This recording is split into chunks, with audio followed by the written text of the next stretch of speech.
welcome to Pop Chat. We have a special panel tonight of beautiful women who are going to be highlighting and discussing Black poets and writers. I'm so excited. We've been all anticipating and waiting for this event. So, welcome to all of you. Thank you for being here.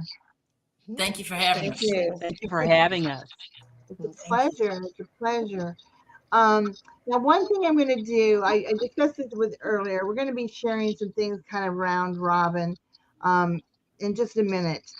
Um, One thing I want to do first maybe is ask a question, and that is, and then I just want all of you to respond to it. So, and that is how Black writers have influenced your writing. And and I would like for all of you to address that. We're going to start with Wallace first. If you want to tell us how they have influenced you. Okay, my name is Wallace, of course, and I'm the second half of Sisters Rock and Rhyme. And I can tell you that Black authors, Black literature has influenced me tremendously because where we grew up, they weren't ready available for us in school. So when I got to college and I took my first Black literature class, I was completely blown away. And the one writer that really reached me, well, the two was Nikki Giovanni and James Baldwin. And when I heard Nikki's ego tripping, I'm telling you, it was a religious experience. It seemed like to me I just came to life, and that's when I knew that I had to be a part of it. James Baldwin was like this unattainable kind of like, he was like unreal to me. Even though my sister had met him, still he was just so, like on a different level or different. He was in a different place.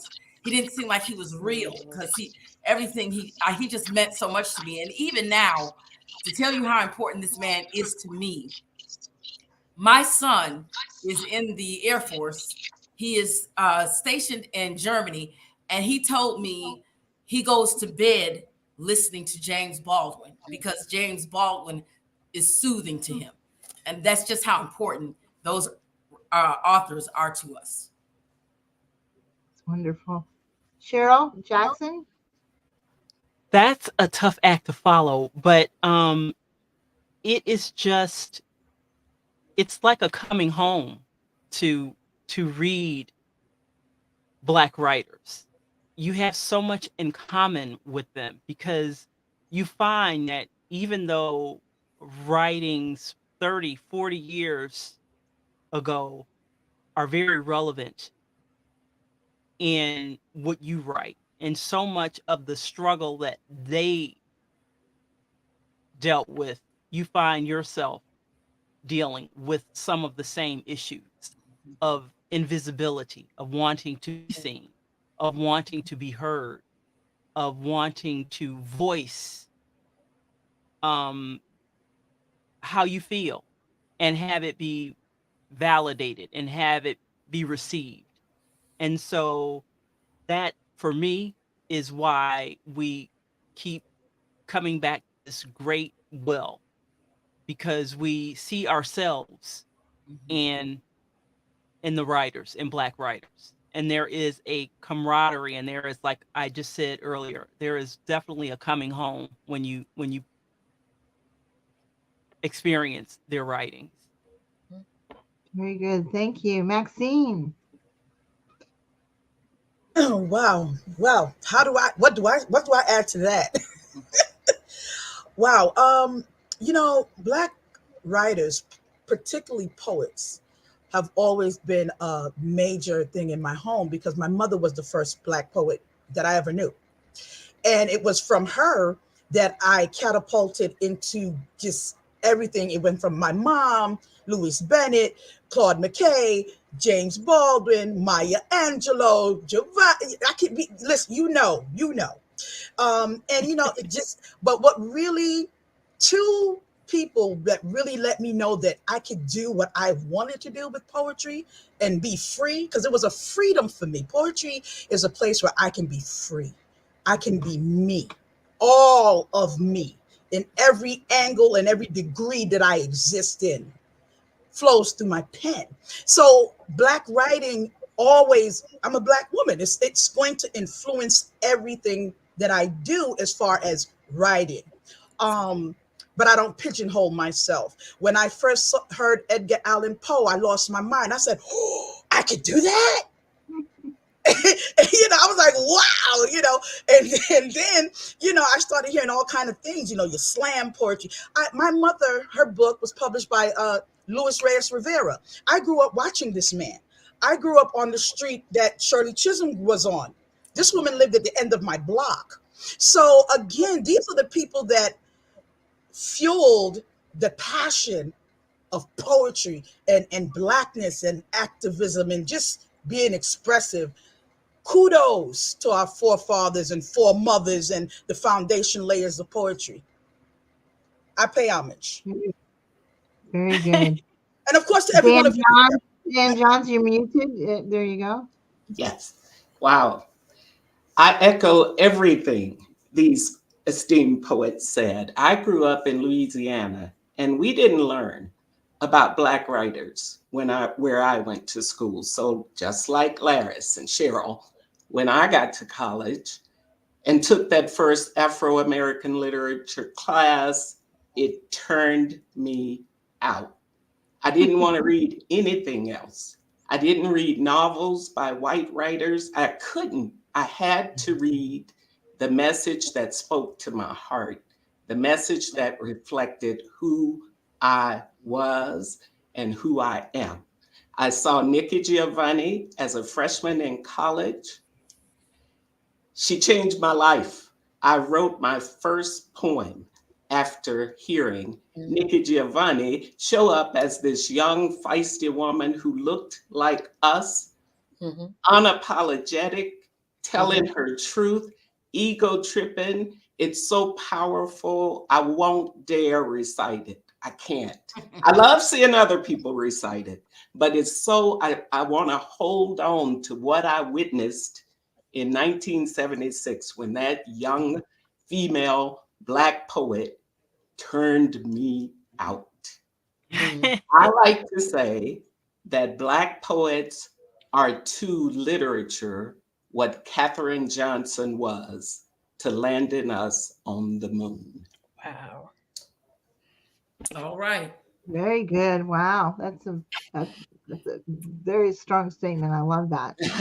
That's great. Melanie Johnson, you are next up, darling. Well, I must say that, like the other fellow poets in the room, I didn't grow up reading a lot of Black poetry, Black writing. It was a little more available, but it wasn't focused on in my school. I can remember we only mentioned them during February. And that's when I, was introduced to Maya Angelou and Sojourner Truth's Ain't I a Woman. That uh, that kind of writing propelled me into thinking about who I was, because I didn't understand my role in life, and I couldn't relate to the people that I was reading. I did relate to Edgar Allan Poe a little bit. That was a little scary, but I couldn't relate to what I was reading. But once I started, delving into the African American literature, I understood why I felt the way I felt about, things that I was experiencing in life. And they were able to voice what was going on in my heart and in my soul. And so I just started, I didn't start my poetry um, career, I guess you can call it, until a few years ago. And someone challenged me to write a piece, and I've been writing ever since. And what I try to do is embody the same aspects that I found when I was introduced to African American writing and poetry. I want others to be able to read it and understand. I understand what you're going through. I got your feelings. I got an understanding of how you think and what you're experiencing and how it is manifested in your life. Mhm. So that's what it did for me. It caused me to actually open up about myself and learn more about me than I had previously done in the prior 20 something years before I was introduced to it. Very good. Thank you. Thank you. Tamikio, I muted you. I got a little feedback from you. So if you could unmute yourself, darling. Can you unmute yourself? Because I can't do that.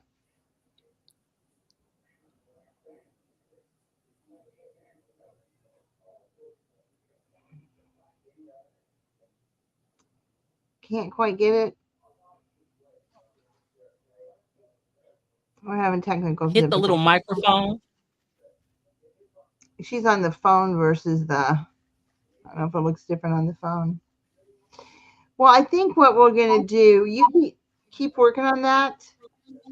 And what I think we're going to do is we're going to go ahead and go around and everyone can present. Yeah, she still doesn't have it undone. Oops. I don't think it lets me undo it. Unmute. Oh, it There it did. is. It let me unmute Can you you. hear me? Can you hear me now? Oh, Yeah, we can hear you. you can hear me now? Yeah. Mhm. Mm-hmm. Okay.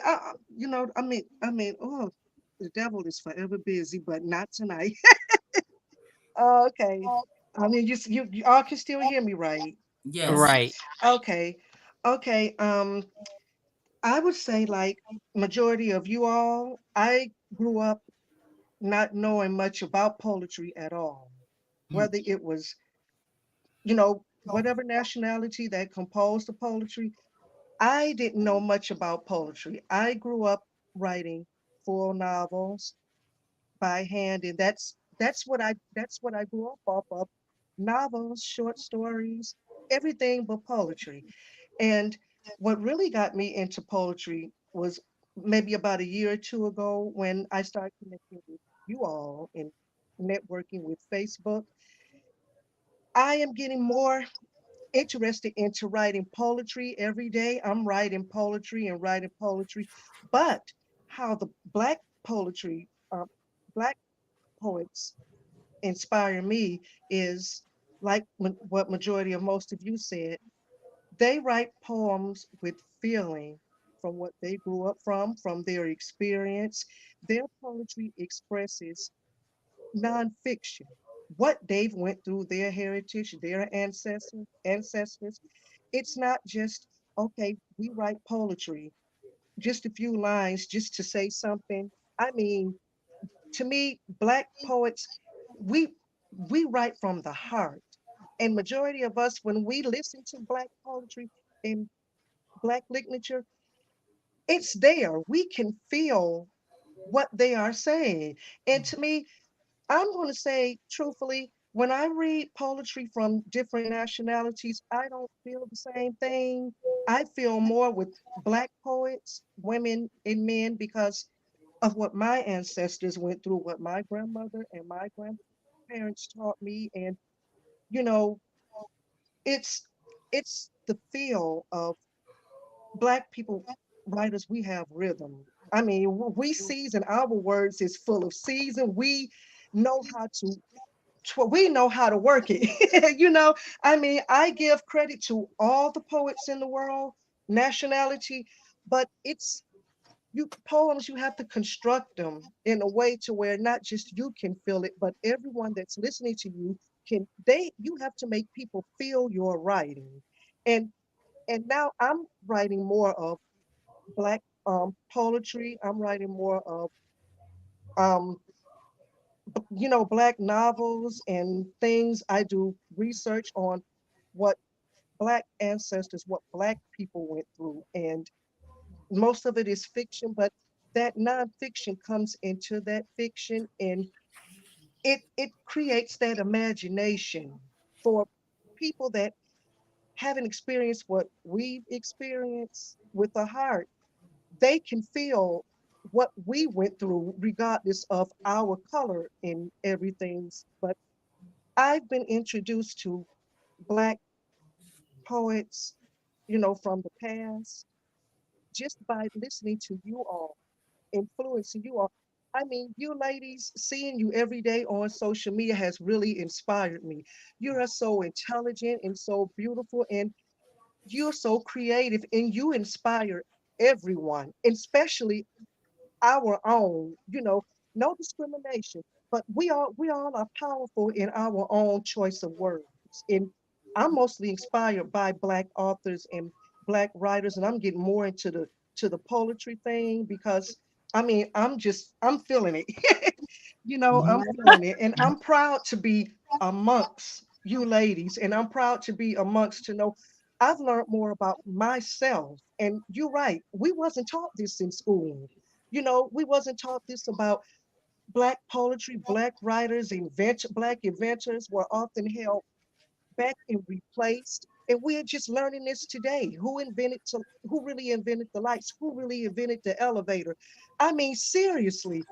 I mean, truth. It's the truth. And Black history, February, yes, all year round is Black history for us all year round. But it's very, very important for February for us to really express what we've been through, what our forefathers been through, and we're still going through it. We're still going through it. So, but we are strong going through it. That's the point. And we are a new breed. We are a new breed introducing our poetry to the upcoming, writers, to the upcoming world. We're going to be history just like the people that we admire. Uh-huh. So yeah, that's how black writers inspire me. Very good, very good. Well, I have a lot of Black writers and artists on Pop Chat and love them, and they're usually so expressive. I'm usually just mesmerized. The best ones I've had have been African American. They've been Black, and just marvelous work. It's really funny because a couple of weeks ago, or maybe 3 weeks ago, I went to a live event. Can't remember if it was on Instagram or whatever it was. It was a poetry event, and you could let them know, like, I don't know, push a notice that says that you wanted to recite. And it was a white guy who was running the show, but every artist that he had on there was Black. Mhm. And I know why he had that. I know why he called upon them, because he probably knew them and knew their work, and they were all marvelous. They're just amazing. And there was me trying to get in, but he didn't go for me. Oh, oh. He did not go for me, and I thought, well, that's okay because I can understand why. So, You but should go back. You should I, go back. I had a little discrimination that night, but I was okay with it. I was okay with it because I so enjoyed their work, and I could see that all the people were stellar. So we have some comments. We're just going to look at them real quick. We have Jacqueline Cox. Hello, ladies. Let's go, Melanie, my sister. And then we have Griffin's here. Hey, Kat, how you doing? She's one of my admin for Pop. Good evening, beautiful ladies. That is from Stuart Dan, who's one of my admins, and we know it's Stuart because he has his signature, the roses. So we have Christian Romero Diaz. Hey, Christian. From Chile. He's one of our admins for Pop also. Also, all wonderful poets. And I don't know who this is. If you're a Facebook user, unless you've changed your name in your settings, please sign your comments so we know who you are. And we have wonderful see the panelists together. So that's great. Great answer, Melanie. We have, yes, Nikki, Maya, and Langston for me. And thank you, Jacqueline. Okay, so we have there are a lot of comments. So there are many poets that write from the heart and life experiences, and you are one of those. Stuart Dan is a marvelous writer. He's very heartfelt. So anyway, they're talking amongst themselves. We have a hello, ladies from Virginia. I wonder who the fellow Virginian is. And then good evening, and that's Kat. So those are our comments so far. we're going to go away from those. And now what I want to do is to hear some performing. Uh, Everybody, I want everyone to mute um, their and unless you call upon Lawrence, I'm going to go with you first. I'm going to go as we are on the screen, so it'll be easy for me to keep up with. So I'm going to give you the screen if everyone can mute themselves. And Tamikio, I'm going to mute you, and then I'll unmute you later. And if you want to go first and present your first poem, I want you to introduce yourself, if you would please tell us about you and go for it, girl. Hi. Okay. Like I said, I'm the second half of Sisters Rock and Rhyme, and I'm going to be reading a poem by Langston Hughes, who is a very important writer, in my opinion. I love his writing because he puts you right there. It makes it seem like you're experiencing what he is experiencing. Okay. This poem is called Dream Variations. To fling my arms wide in some place of the sun, to whirl and to dance till the white day is done.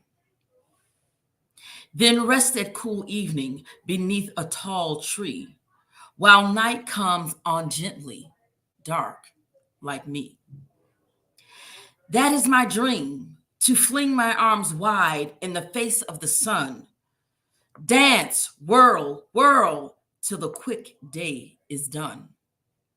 Rest at pale evening, a tall, slim tree, night coming tenderly, black like me.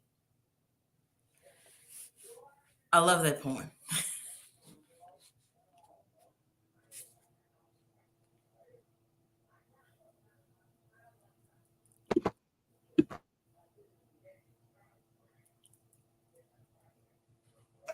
You're mute, Annette.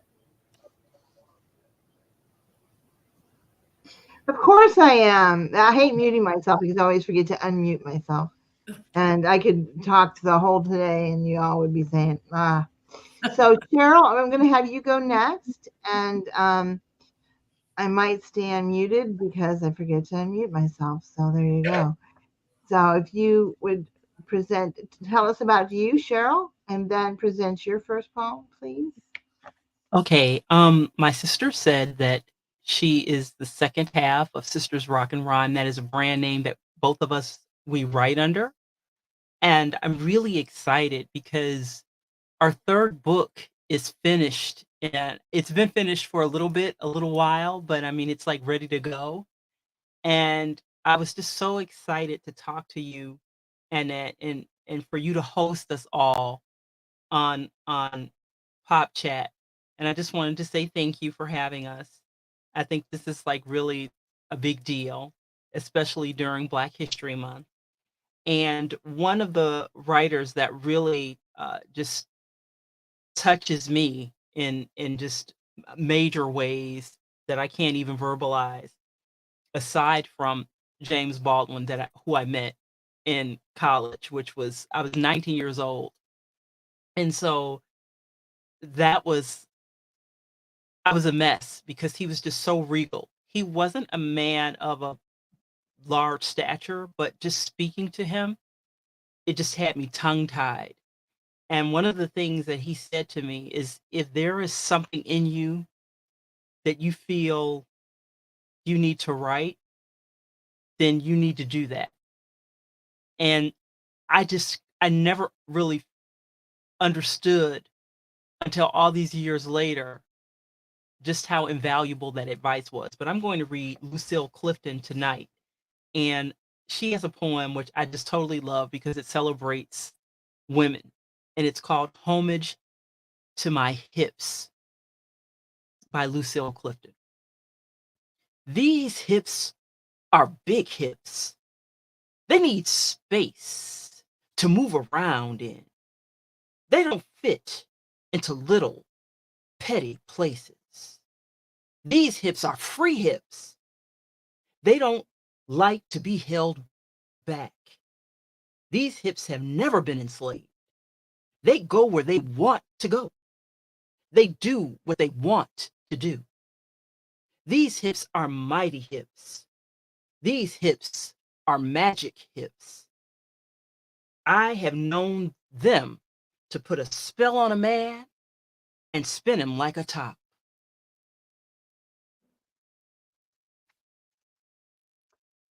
Oh, I love Lucille.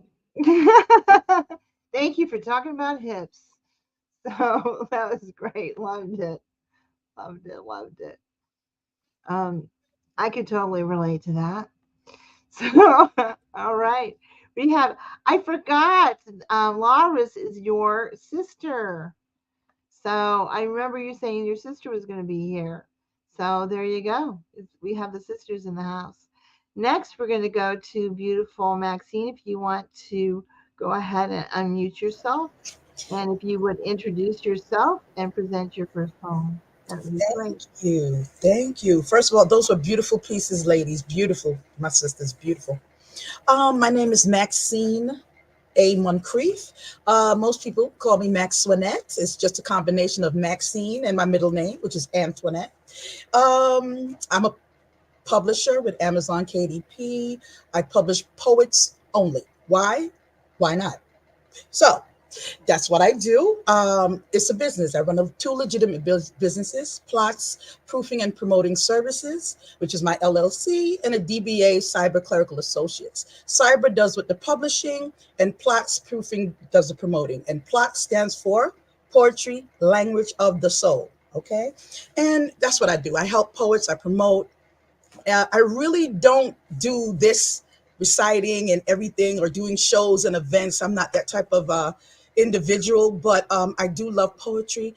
I'm shocked to have heard that a lot of people, I have poetry in my life. I've been writing haiku since I was 5. So I'm just amazed, but I'm so glad to be here with everyone. And one of the poets that I love, other than my mother, is Maya Angelou. And I have her book here, and it collected poems of Maya Angelou. Was given to me by Sister Rita, another creative, and she has a poem here for fathers. And I wanted to read this particular piece because it's needed. I don't feel that our men get enough. I don't think that we give them enough. And people might not agree with me, but and the men might be like, oh yeah, but I think they're a little bit weaker than they should be. And as women, we need to pump them up a bit. So Maya has this piece called Child Dead in Old Seas. Father, I wait for you in ocean's tides. I apologize, that's not the right one. It's Song for the Old Ones. It's called My Fathers Sit on Benches. Their flesh counts every plank. The slats leave dents of darkness deep in their withered flanks. They nod like broken candles, all waxed and burnt profound. They say it's understanding that makes the world go round. There in those pleated faces, I see the auction block, the chains and slavery's coffles, the whip and lash in stock. My fathers speak in voices that shred my fact and sound. They say it's our submission that makes the world go round. They use the finest cunning, their naked wits and wiles. The lowly Uncle Tommen and Aunt Jemima smiles. They've laughed to shield their crying, then shuffled through their dreams and stepped and fetched the country to write the blues with screams. I understand their meaning. It could and did derive from living on the edge of death. They kept my race alive. Kudos to our men. Beautiful. Love that. Love it. And and you said that this is usually your gig, like reciting stuff, but you did a beautiful recitation. So maybe you should delve into that more often. I'm just saying. You Thank did. you. I just don't do shows a lot. I'm a very behind the scenes person. That's okay. But today we're celebrating, so we have a different reason to be here. So I hear what you're saying. We go now to the lovely Zan Johns, and please introduce yourself and then recite your first poem, my dear. Thank you, Annette. I am Zan Johns, also known as Zanita Varnado Johns. I have 3 poetry collections and a journal called the What Matters Journal. I am a proud administrator of the Passion of Poetry. Thank you, Annette, for hosting us. I agree with Cheryl. This is a big deal, and I'm honored to be here with these esteemed poets. I'm going to share a poem by Nikki Giovanni. Could you guess that? Here are a couple of her books. I just have to show them off because they're autographed by the one and only Nikki Giovanni. I'm going to recite Black History Month in honor of Black History Month. If Black History Month is not viable, then wind does not carry the seeds and drop them on fertile ground.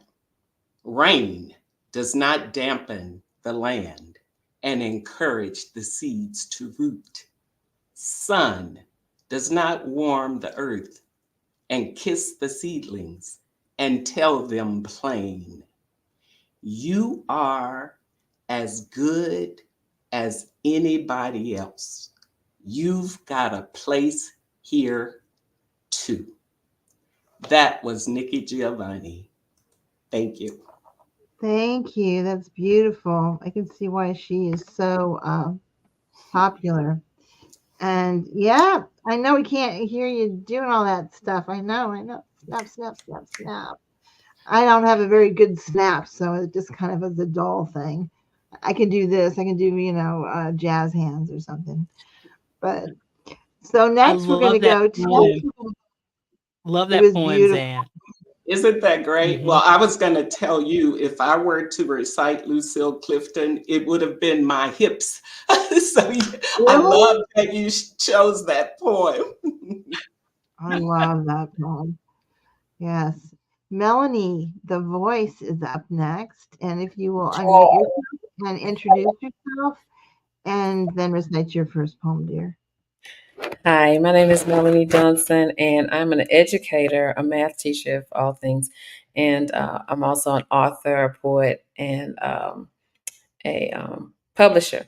And I try to make it easy for people to express themselves as I do through their writings. And I've started with my students, and so I actually have a set of a poetry collection by my students that I publish for them so they can become published authors as well. I too was inspired by Nikki Giovanni, and I chose one of her pieces entitled Nikki Rosa, which was her childhood nickname. And I want to share that with you now. Childhood remembrances are always a drag if you're Black. You always remember things like living in Woodlawn with no inside toilet, and if you become famous or something. They never talk about how happy you were to have your mother all to yourself and how good the water felt when you got your bath from one of those big tubs that folk in Chicago barbecue in. And somehow, when you talk about home, it never gets across how much you understood their feelings. As the whole family attended meetings about Hollydale, and even though you remember your biographers never understand your father's pain as he sells his stock and another dream goes. And though you're poor, it isn't poverty that concerns you. And they fought a lot. It isn't your father's drinking that makes any difference, but only that everybody is together and you and your sister have happy birthdays and very good Christmases. And I really hope no white person ever has cause to write about me because they never understand Black love is Black wealth. And they'll probably talk about my hard childhood and never understand that all the while I was quite happy. Wonderful. Love that. Ah, that's great. Thank you for sharing that. That was wonderful.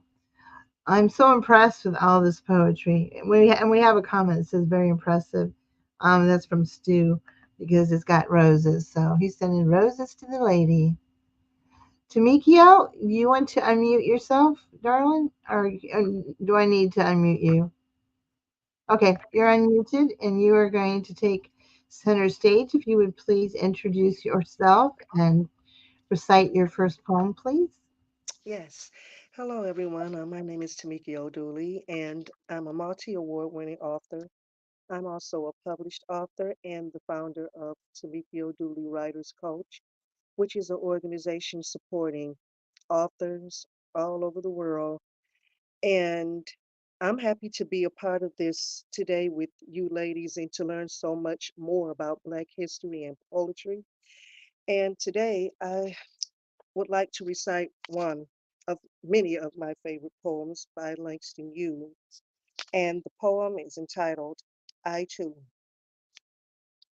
I too sing America. I am the dark brother. They send me to eat in the kitchen when company comes. But I laugh and eat well and grow strong. Tomorrow I'll be at the table when the company comes. Nobody will dare say to me, eat in the kitchen. Then, besides, they'll see how beautiful I am and be ashamed. I too am America. This is one of my favorite poems by Langston Hughes because to me, in this poem, he's standing up for being the darker brother, how he was born, who he's born to be, and he's proud to be this blacker brother and standing up and saying, "Yes, I am. I am just as much worthy as the next brother, the next sister, the next nationality," and he's putting his foot down with where he has the right to be. And when I read this poem from him, amongst many other poems, as I stated earlier, poems written by Black poets, they express their feelings, their past, their experiences, and most of their poetry is pretty much written by what they've went through, what they feel, not just what's off the top of their head to create a couple of lines and call it poetry. It's real life experience to teach other people what they've been through and maybe try to get them to relate and to also help other people as far as the Black community look at themselves and not be ashamed from where they came from and how they can rise higher and rise above and be someone and achieve their goals and accomplishments just like everyone else. So this poem here is just one of millions, poems by Black poets that I really enjoy reading. Thank you so much for sharing that. That was wonderful. Thank you. Can I just make a comment about that poem?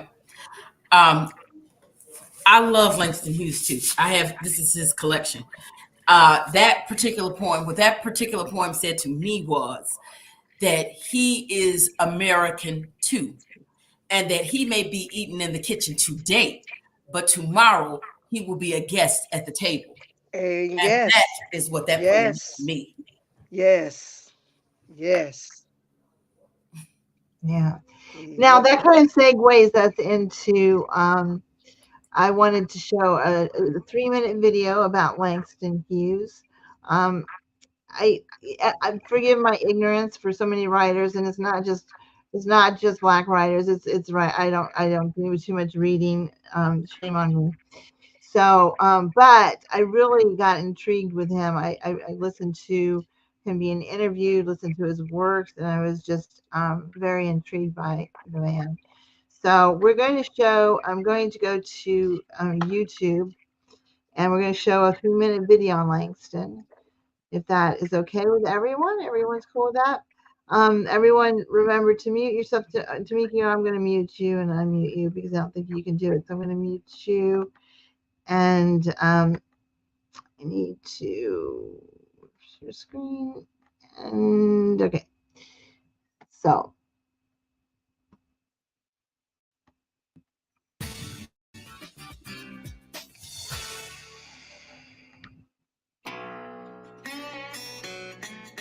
Langston Hughes is considered a great author because he spoke to, for, and about Black people in America.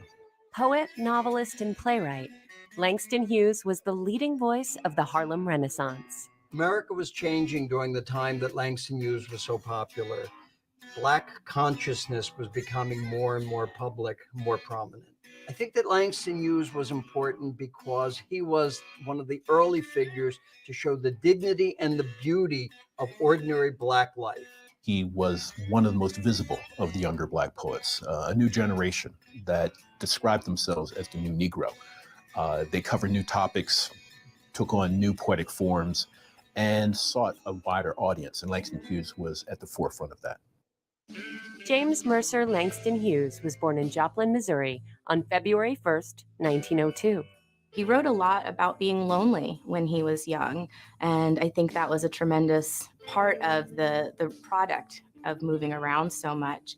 After graduating high school, Hughes published his first and most famous poem, The Negro Speaks of Rivers. It is the first poem that celebrates Africa and dignifies the image of Africa in American literature. The Negro Speaks of Rivers was published in a popular Black journal, and so he was really rather widely read from the beginning.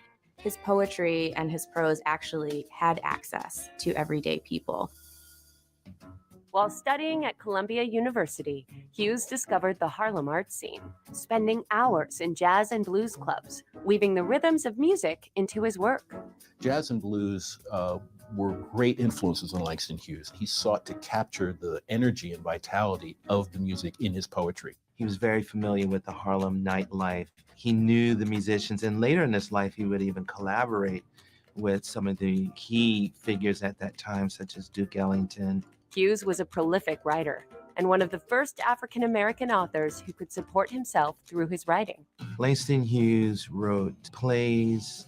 He edited anthologies of poets of African descent across the diaspora. He wrote short stories. One of his most famous series of short stories centers around Jessie B. Simple. These are tales told by a resident of Harlem to an aspiring writer who's a stand-in for Langston Hughes. He was one of the more widely published of the young poets of the period. He was also among the better connected. He really worked hard to promote the careers of other young writers in Harlem and also throughout the rest of his life. That's also one of his big legacies.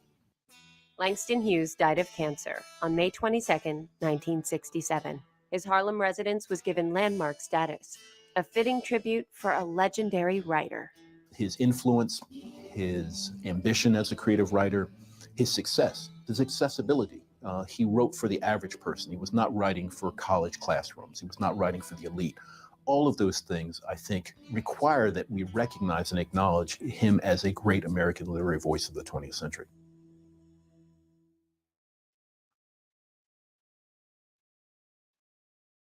all right.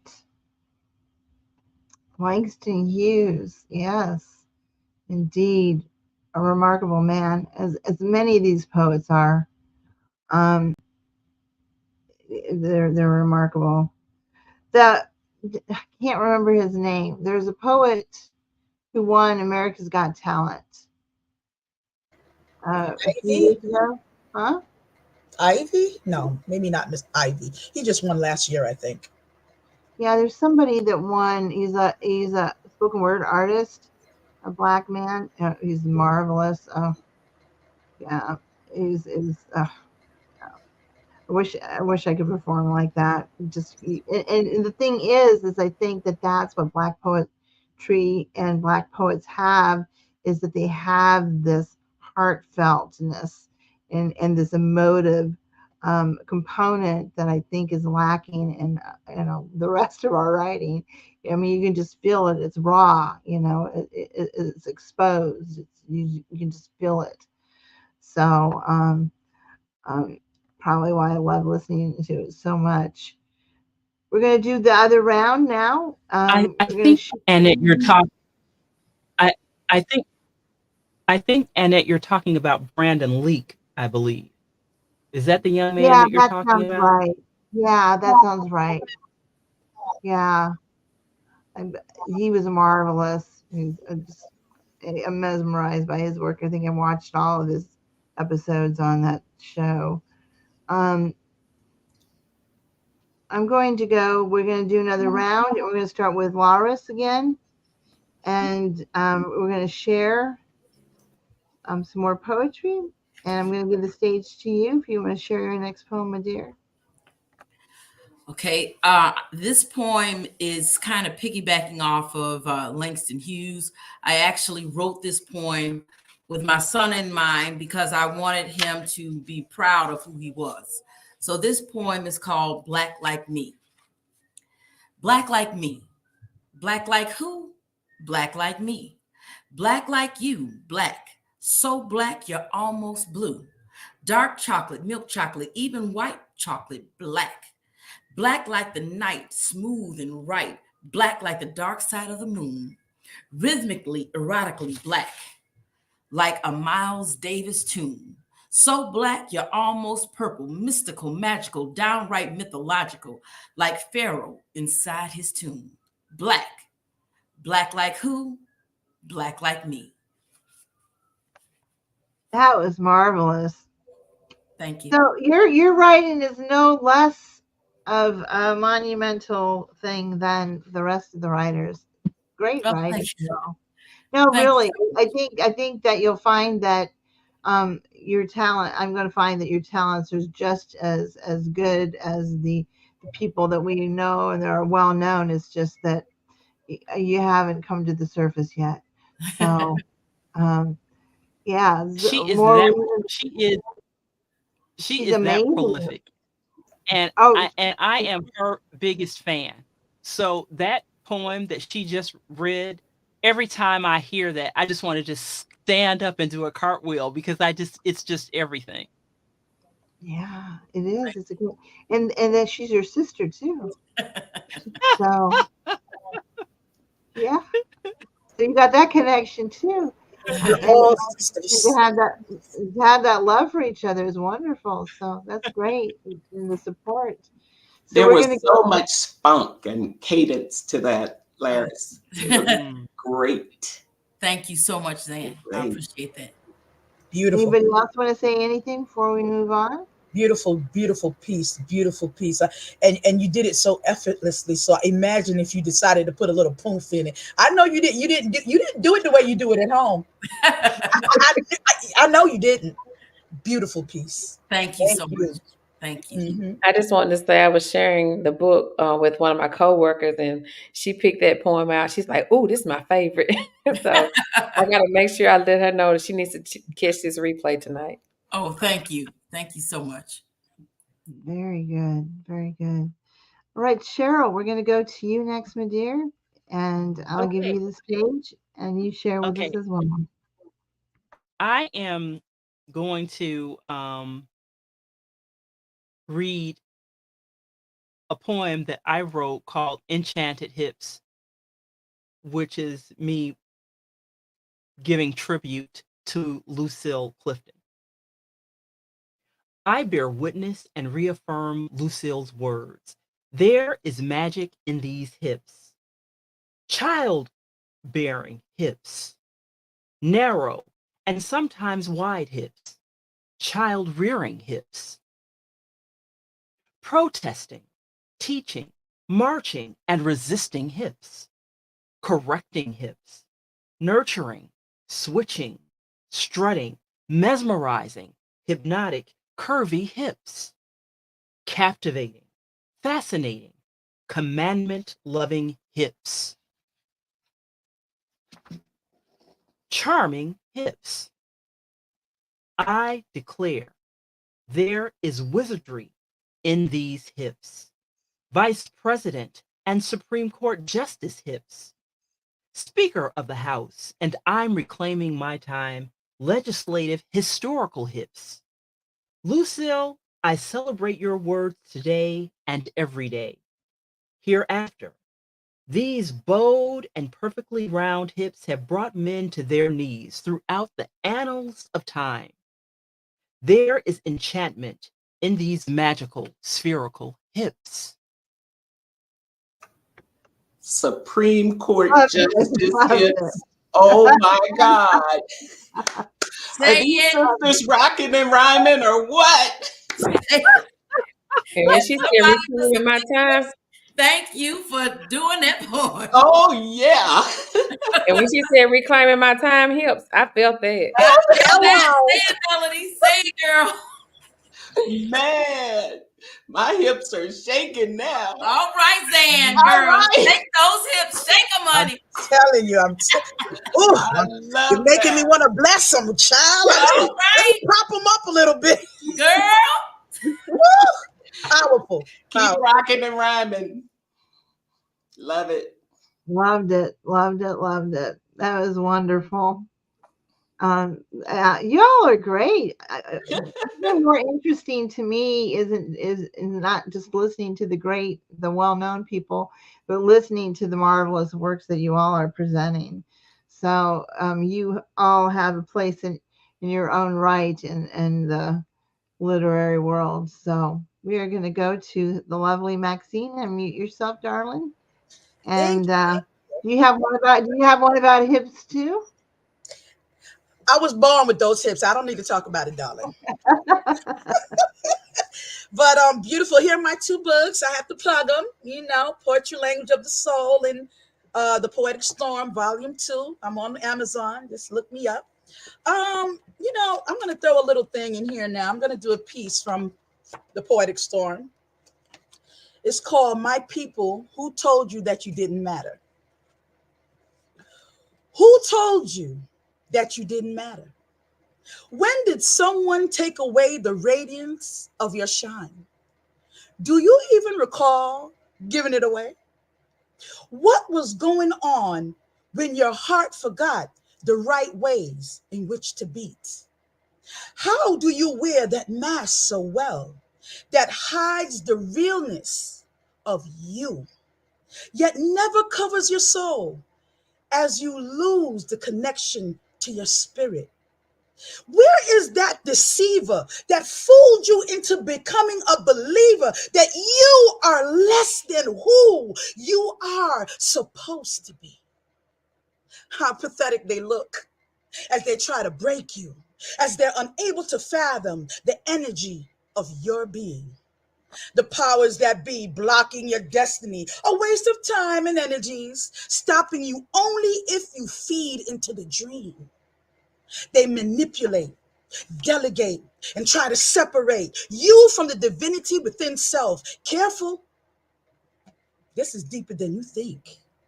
Being whirled around like a topless gig, never allowing you to cease. For if you did, apparent would be the undercurrents of their decisive intentions to annihilate your very being. Who told you that you didn't matter? Being treated less than, subhuman, is not acceptable. Don't you overstand? You may slow down destiny, but stopping it is futile. Come now, come on, take my hand. Rise up, stand up, and walk proud. Know who you are as you own your own brand. Stop giving the negativity the remote to your life. Who told you that you didn't matter? Don't believe the hype. Bless it. Wow.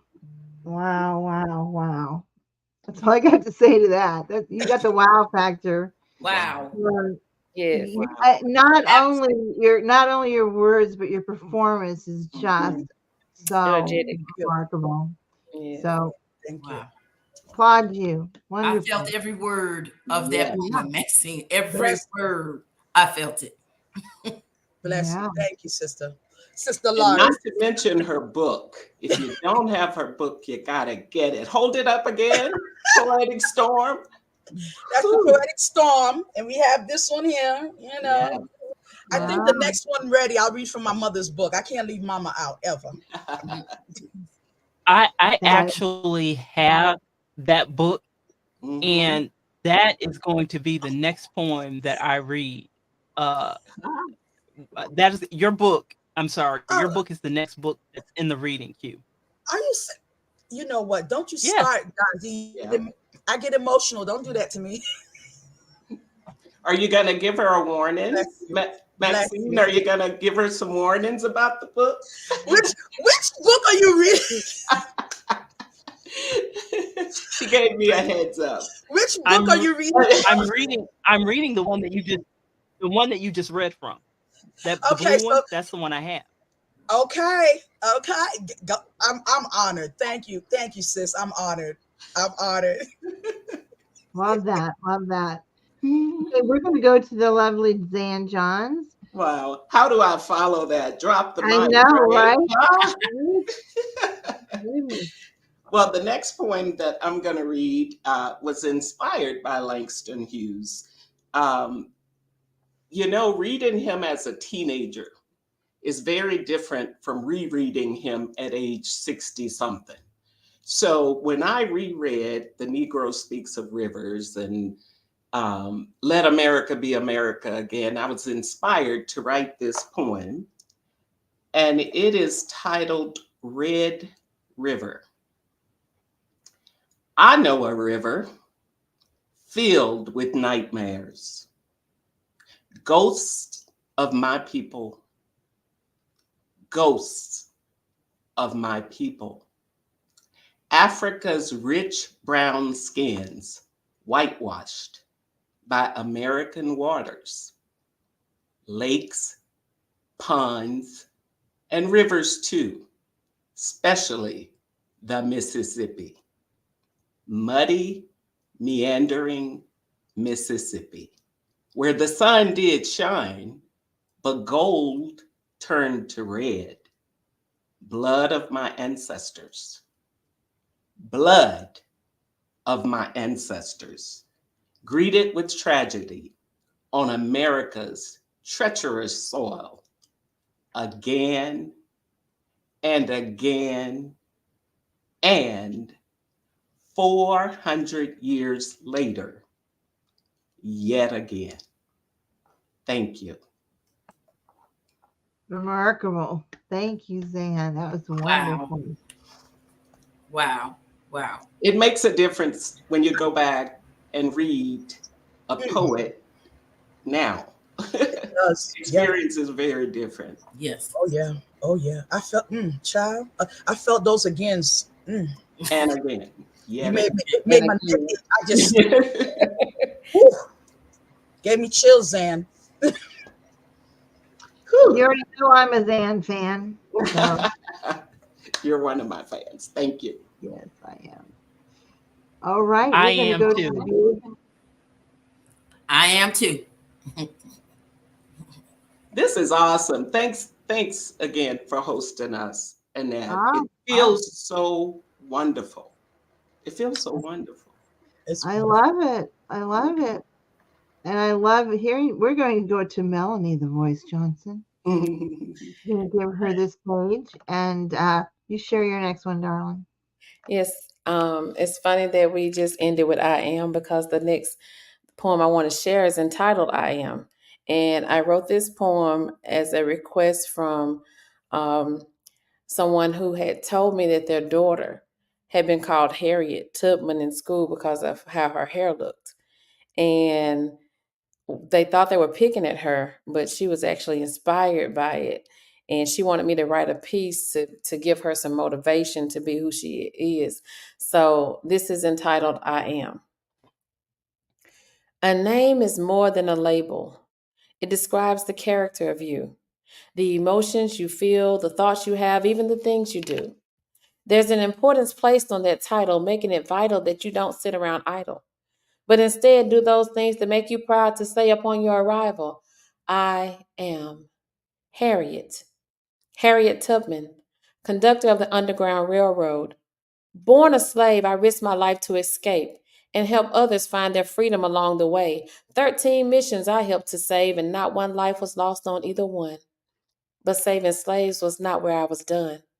I worked for the Union Army, from cook to nurse to spy, and I wouldn't change any of it. Why? Because my name represents the strength of a woman's sacrifice.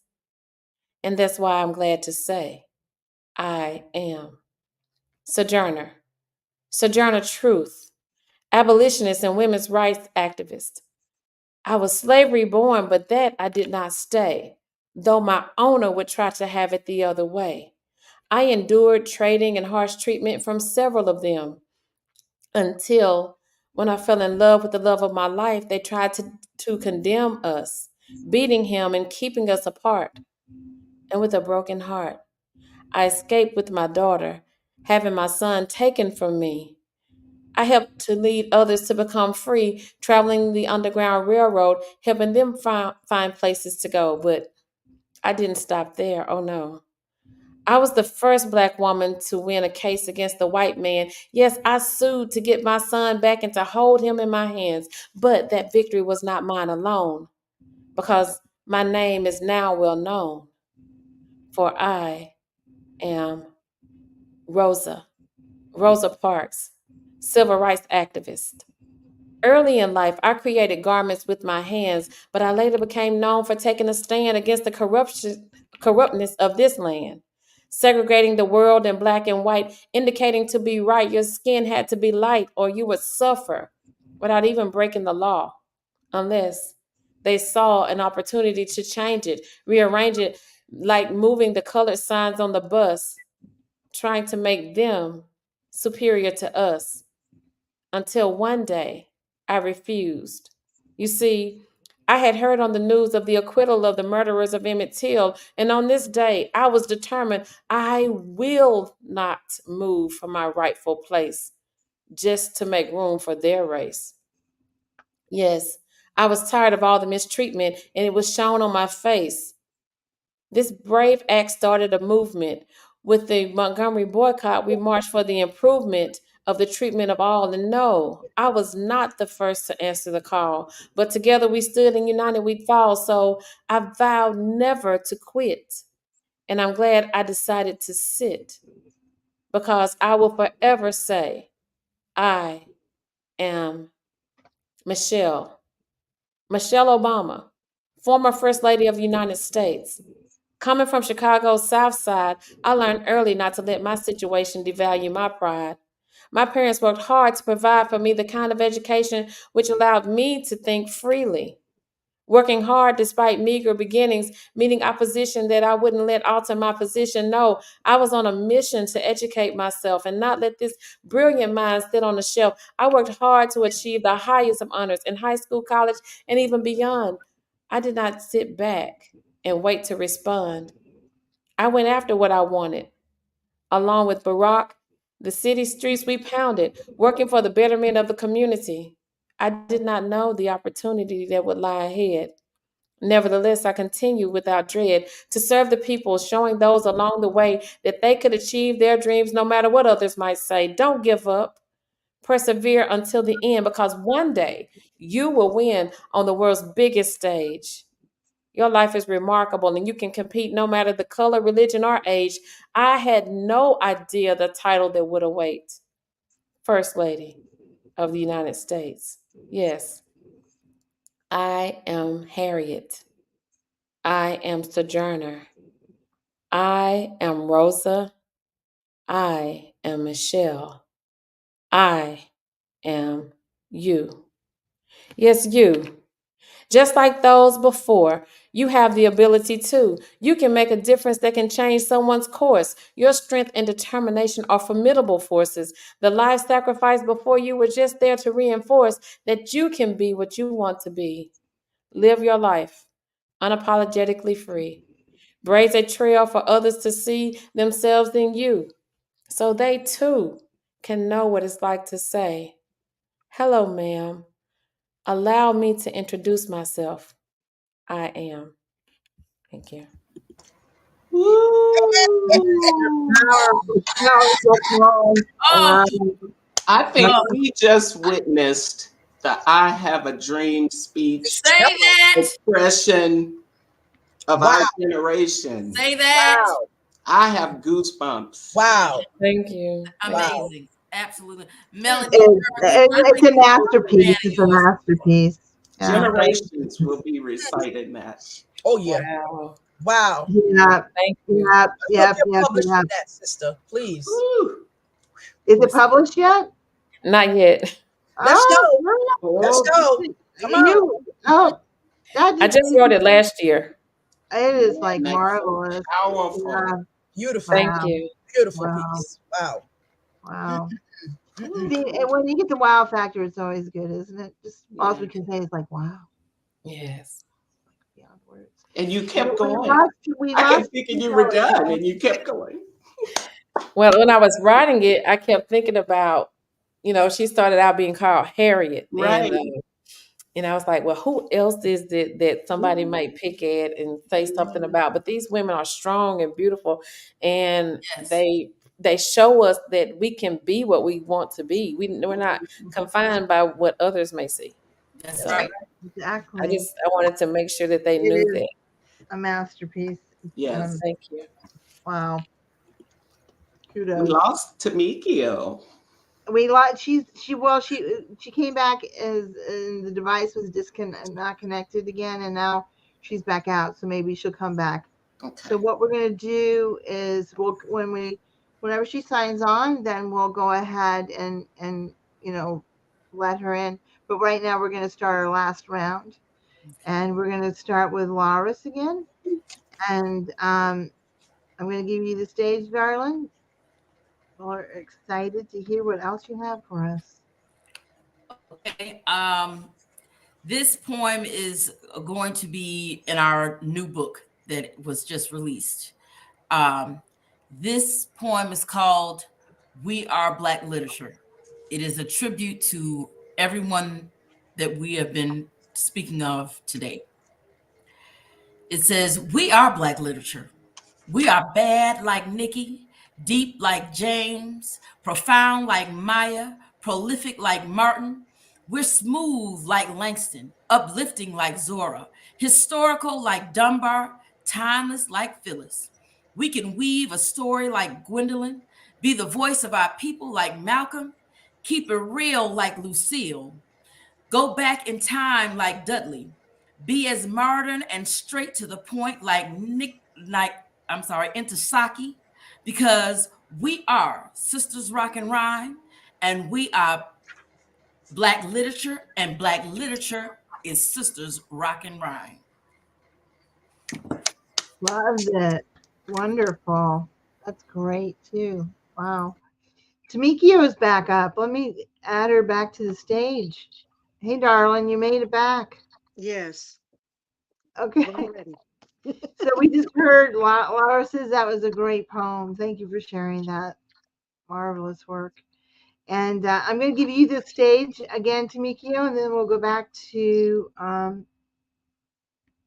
let's see. So, okay, there you go.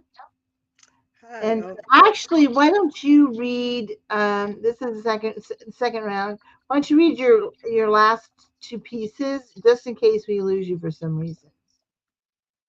You mean from Langston Hughes or another book or Um, what? is this our third round, or is this our third round, y'all? Or is this our second round? We were starting the third, but Tamikio has to do round 2. Oh, that's right. That's why I was getting confused. Okay, thanks for keeping me straight. So you need to read your second poem that you had, and then if you want to go ahead and share whatever you had for round 3, if you have that ready, that would be great. Yeah, Um, yes. in case we lose you. Yeah, the second read, before I got kicked off, it went mute, and I don't know what happened with that. But um, anyways, this book here, I'm gonna admit I don't know how to pronounce this poet's name, but this book was given to me from my sister-in-law for Christmas.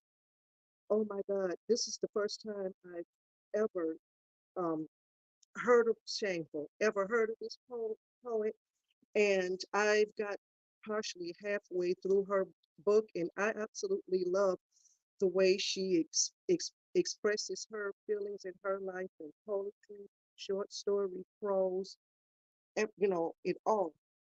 So I want to read one of her poems here entitled Brown Hands.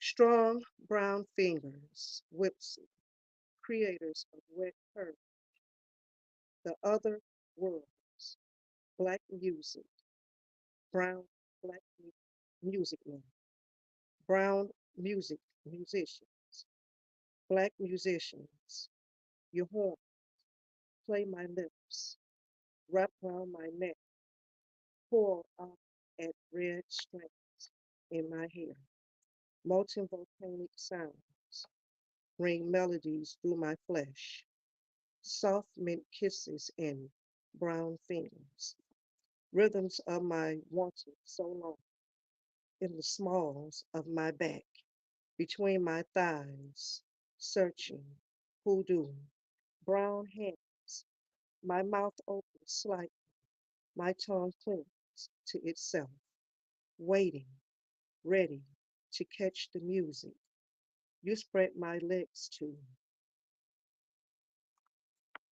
Paulette Williams, actually her real name, but that's one of the poems I read so far, Black Hands, and she has its rhythm in her poems, and she also writes songs in here as well as poetry, short stories, and verses. And she also has a little section in here where she writes about going to college and graduation and how she went through discrimination, and she was the only black poet or writer in college and class, and how she had submitted some of her work for publishing, and she didn't let them know that she was black, who she was, so they would actually read her work and like her work for her creativity instead of her color.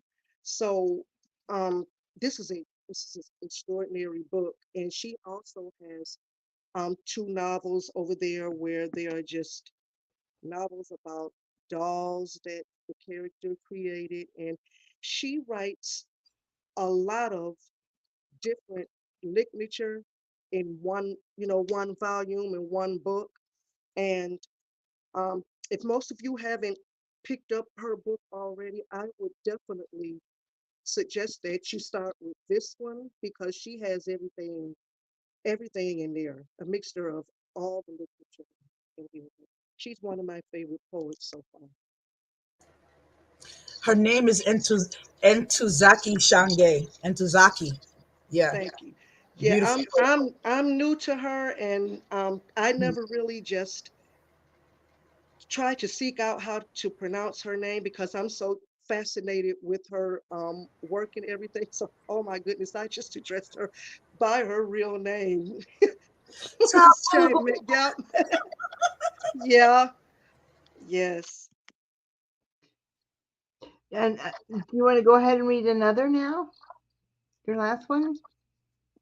Um, yes, I'm going to read this time. I'm going to read a poetry piece from my new poetry book here I just published called Coffee Shop Poetry.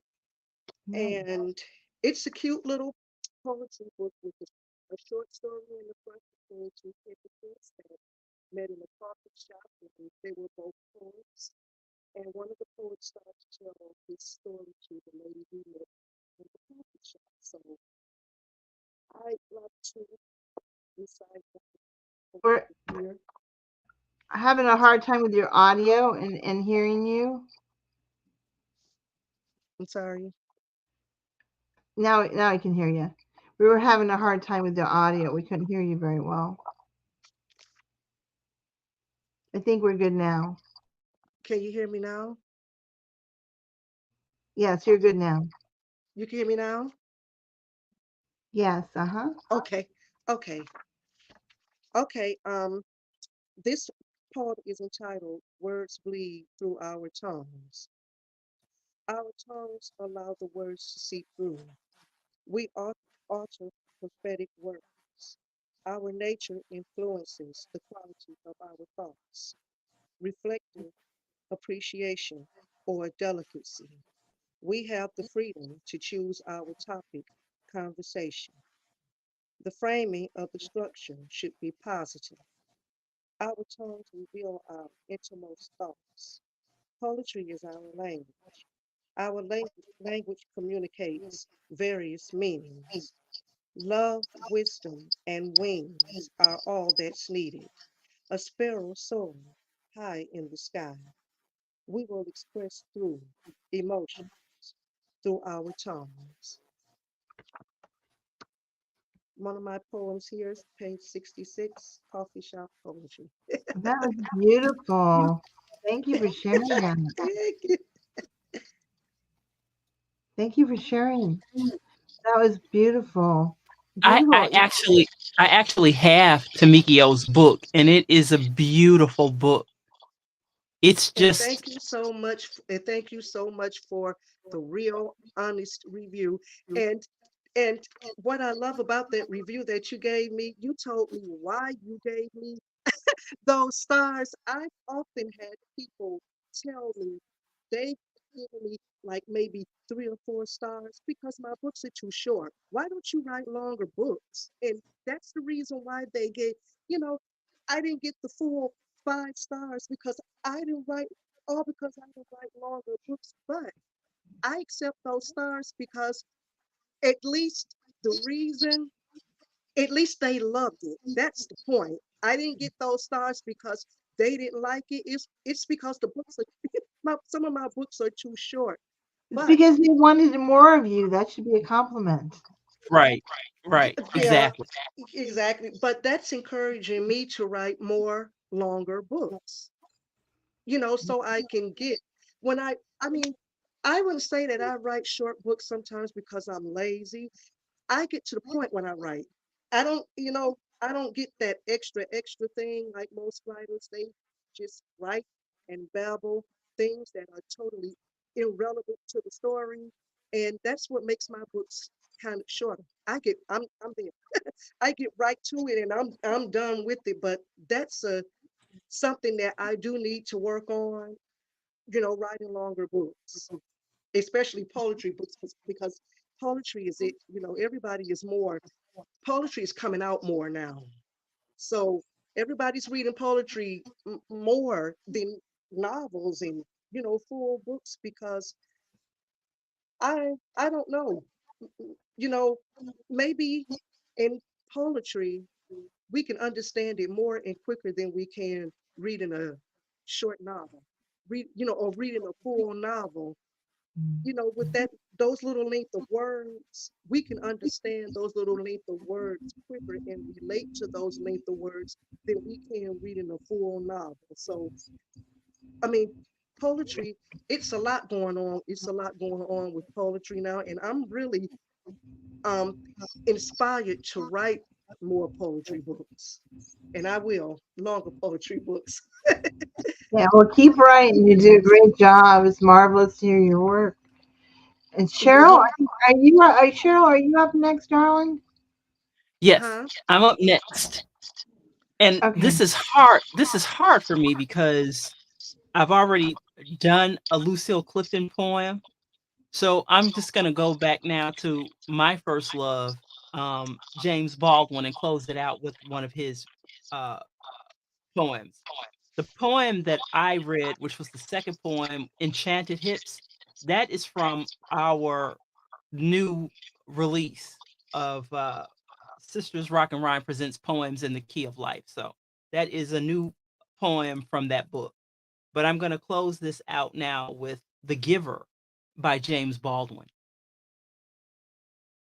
If the hope of giving is to love the living, the giver risks madness in the act of giving.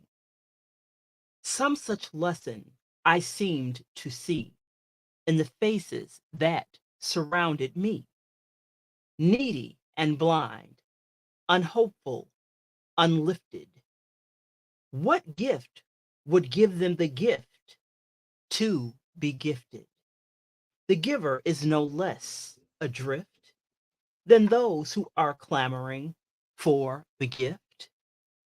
If they cannot claim it, if it is not there, if their empty fingers beat the empty air, and the giver does not, and the giver goes down on his knees in prayer, knows that all of his giving has been for naught, and that nothing was ever what he thought, and turns in his gift bed, and turns in his guilty bed to stare at the starving multitudes standing there, and rises from bed to curse at heaven, he must yet understand that to whom much is given, much will be taken. And justly so. I cannot tell how much I owe. Beautiful. Thank you for sharing that. And that was, who was that again? That was James Baldwin. That was beautiful piece. Yeah. Loved it, loved it, loved it. Thanks for sharing that. And we have the lovely Maxine. Thank You are center you. stage. Thank you. My closing piece I'm going to read from my mom's book, The Unlimited Mind. Mom taught us that the mind was always unlimited. There was never a limit to thoughts, and knowledge was infinite. And when we used to play hooky in school as children, I was the one they laughed at because everybody would be out in the streets and I would play hooky and go to the library. So, hey. But mom just let us know that the mind was so powerful. And I remember when she did this book, it was in 1983. And her poems are still valid today. I remember when she wrote this book, we sat down there, binded the book, herself, myself, my sister, put the book together, and we went out in the streets and we sold this book. Everywhere we went, our mother's book went with us. So it was an honor to republish this book for my mother last year, September, before I got flooded out. So, The Unlimited Mind. Man shall never stop to seek knowledgeable zeals of great intrigues. The highest of heights ever to climb vastly seeks to be ahead of his time. A clock, how constantly it ticks, solving problems of intensive wit, delaying actions, creating plans, borrowing time from everyone. Time is the greatest master, ruler, dictator of man. Man always seeks to be ahead of his time. Energy escapes before and after birth, takes its rightful place with ulterior alert. This little unintelligible human being dominating utero before it's seen. Energy, energy, energy, energy saliently flows, analyzing the mind with intensive glow. Man shall never stop to seek knowledgeable zeals of great intrigues. Thank you. Beautiful, beautiful. Thank you for sharing that. That was wonderful. Thank you. Y'all are sharing such great poetry, and poets, wonderful poets in your own rights too. It's amazing. Mrs. Ann, you are next. It's lovely. So Thank you so much. That was great, Maxine. Your mother is smiling, smiling down on you. My next poem won the Grand Champion Prize in one of the contests hosted by the Passion of Poetry. It is titled Why I Write. Why I Write is featured in my latest book, Encore. I don't know if I'm showing it correctly, but this book has an outstanding foreword in it, written by our very own Cheryl J. Jackson. Thank you, Cheryl, for that wonderful foreword. I'm going to share why I write. I watched Nikki Giovanni trip over her ego. I witnessed the phenomenal Maya Angelou rise. How could I not be totally mesmerized?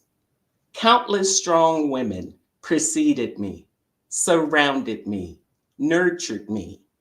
I honor them as I nudge the next wave of strong women to write, trip, rise. My pen, my weapon, my best friend, mouthpiece for my muse. It remembers what Nikki said. It remembers what Maya said. It remembers what my parents said. It shares my truth as it repeats what God says. I write to spread love. I write to heal, help, and honor. I write to leave a footprint, my literary mark. I want my great, great, great grandchildren to know that I was here. I want them to know how and what I felt.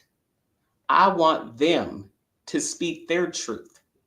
I want them to know what matters. This is why I write. Thank you. And you do it well. Thank you so Beautiful. much. Yes. Yes. Yes. Beautiful. Awesome.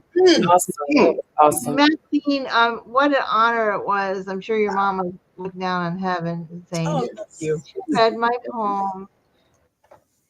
Yes, she's You. immortalized in book. But I love that. I've heard that a piece of yours before, of course, Anne, and love it. So it's Thank you. timeless also. Y'all are such good writers. That resonated with me so much. Ooh. Oh, I'm glad. I have 9 grandchildren and one on the way. One more on the way. Oh, wow. Look at you. So yes, so that's important to lead. When you said to lead, yes, because one day I know one of the, if not all, one of them gonna go, I wonder, and Yep. just it's something that's there for them. That's beautiful. Yeah. Just as you're sharing your mother's works, we want our great, great, great, great. That's right. Yeah. Beautiful. Yes, we do. Mm. We do. The legacy we'll leave behind, right? Yes. Now, the beautiful Melanie the Voice Johnson, you're up. All right. Awesome. That was a very beautiful piece. I had changed my mind because I've been inspired by you guys. I wanted to share another piece that now this one is published in my book Flavor of Melanin, and it is entitled Becoming. And I wrote this piece after watching Respect because it reminded me of so much that I had experienced in my life. And I went to the restroom after watching the movie and just cried. And when I came home, this is what came out. And it's entitled Becoming. I was born into a family, loving and kind, yet I grew up without a peace of mind. Always feeling somewhat out of place, the feeling of acceptance I'd always chase. So I became the little girl, fearful and scared. I became the little girl who wondered if anyone cared. I became the little girl who strove to be the best. I became the little girl unable to surpass the rest in my mind. I lived my life to be pleasing to others, always wanting to help my sisters and brothers, never focusing on my wants and my needs, thinking that the only way I could thinking that was the only way I could succeed. So, I became the girl who had no one's attention. I became the girl no one hardly ever mentioned. I became the girl that always got it right. I became the girl who had no fight left in me. I followed a dream to be the best wife.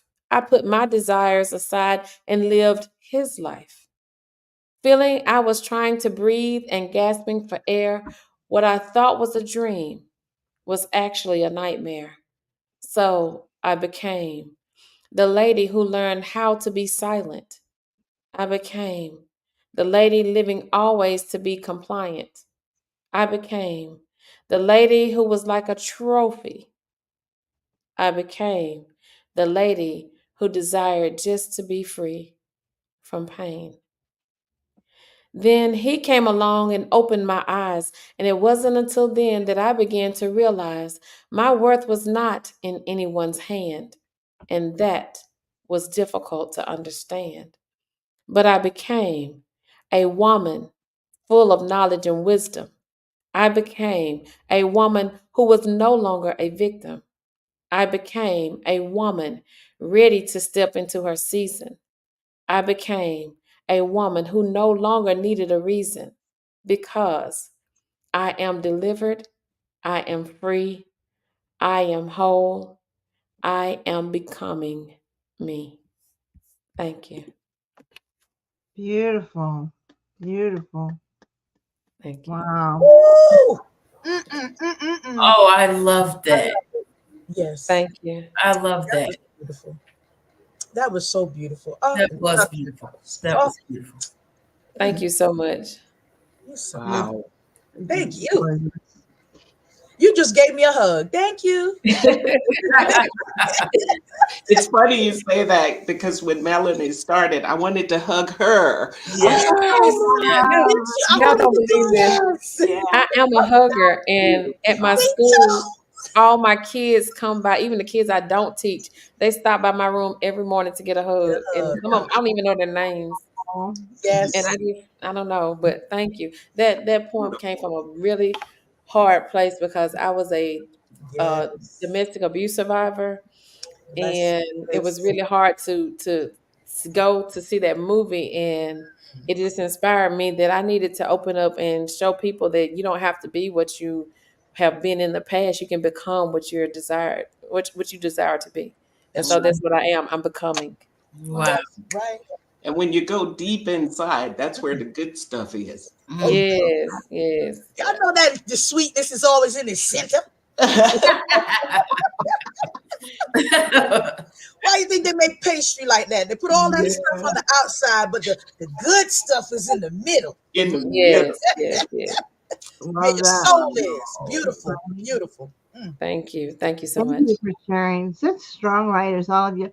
Um, I need to unmute her. Bless her heart. Um, Tamikio, did you recite all yours? Yeah, she did. She Okay, did.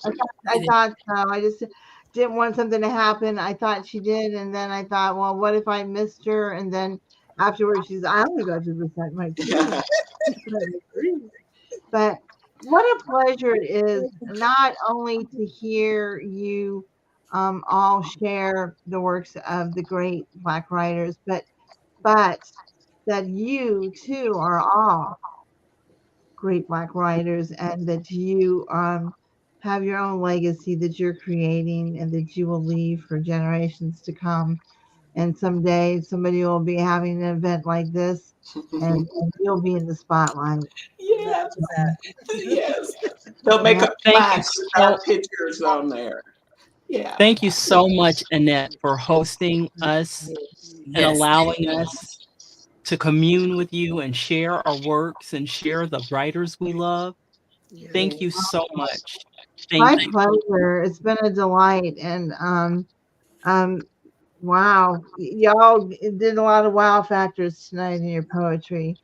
And like I said, the greats are great, but you might even be greater. So, Well, thank just you. Thank saying. you. Oh my. Thank you so much. I didn't I only knew before this started, I only okay, I knew one, two, three people technically.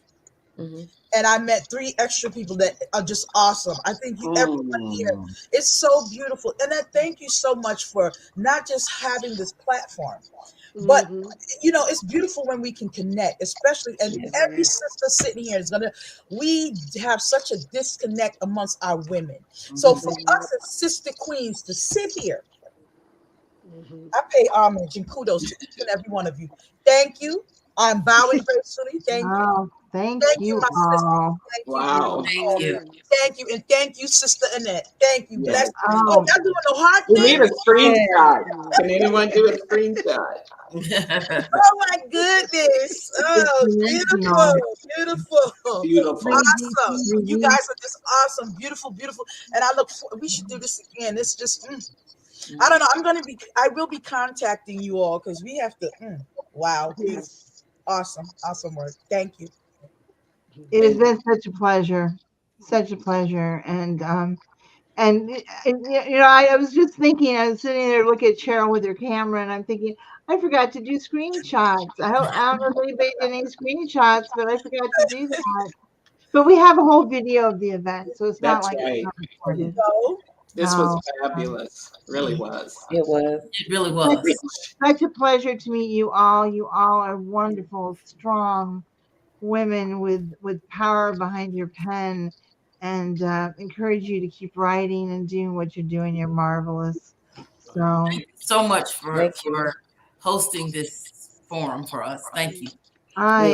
it's my pleasure, my delight. So love and blessings to everyone. And we're going to say goodbye, but we'll do it again. Sorry. And, oh, how'd you get the hearts to go from that? Wow. Love that. It Oh, just I should happened. have just did this. Woo! I don't do that. Yeah, you We get a screenshot. Did you get it? Did you get it? Wait, everybody hold it. Everybody hold it so I can take it. Everybody hold it so I can get it. Okay.